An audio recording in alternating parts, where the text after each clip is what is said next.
और बलराज अपने अपने ऑफिस के लिए निकल जाते हैं, जिसके बाद तानिया और उसकी सास घर के काम में बिजी हो जाती हैं। तभी रसोई में से तानिया के चिल्लाने की आवाज आती है। ओए माँ, बचाओ रे! उश, उश, उश, भागो यहाँ से! तानिया की आवाज सुनकर उसकी सास भी वहाँ आ जाती है। अरे क्या हुआ? और इस तरह स्लैब पर चढ़कर क्यों बैठी हो? उस छिपकली की वजह से। छिपकली? अरे कहाँ है छिपकली? ऐसा बोलते हुए तानिया की सास भी डर कर स्लैब पर चढ़ जाती है। अरे जब इन छिपकलियों को घूमने के लिए हमने दीवार और छत दी है, फिर ये हमारे घूमने की जगह पर क्यों उतर आती है? मुझे क्या पता, सामने बैठी है, आप ही पूछ लो ना, साथ में भगा भी देना। इस पर सास डरते हुए स्लैब पर बैठी बैठी ही छिपकली को भगाने की कोशिश करती है। हुश, हुश, हुश, अरे जा ना, वापस अपने घर जा। सासू माँ, छिपकली है, कुत्ता नहीं।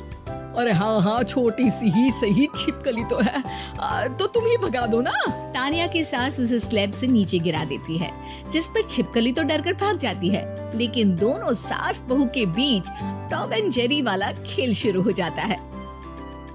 आपने मुझे धक्का क्यों दिया? मुझे कुछ हो जाता तो? अगर वो मुझे खा जाती तो? अरे छिपकली थी, डायनासोर नहीं। हाँ, सिर्फ छिपकली ही थी, और आपको उससे डर नहीं लगता तो खुद क्यों नहीं भगा दिया? अरे तेरे होते हुए अगर मुझे काम करने पड़े, फिर बहू होने का फायदा क्या है? इसी तरह सुबह से शाम हो जाती है। जिगर और बलराज भी ऑफिस से घर वापस आ जाते हैं, लेकिन सास बहू की तू तू मैं खत्म नहीं होती।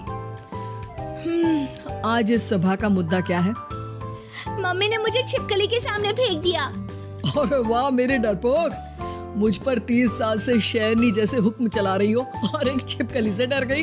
इस पर दोनों बाप बेटे हंसने लगते हैं, जिसे देखकर सास बहू एक दूसरे की शक्ल देखते हुए अब अपनी लड़ाई भूलकर उनसे लड़ना शुरू कर देती हैं।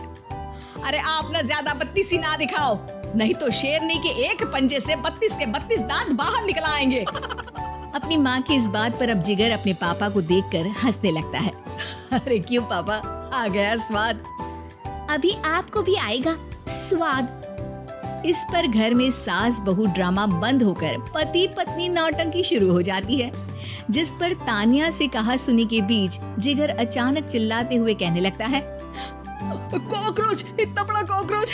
हे भगवान, अब हमें इससे कौन बचाएगा? कॉकरोच का नाम सुनते ही दोनों सास बहू सारी लड़ाई भूलकर फुदक से कूदकर पास रखे सोफे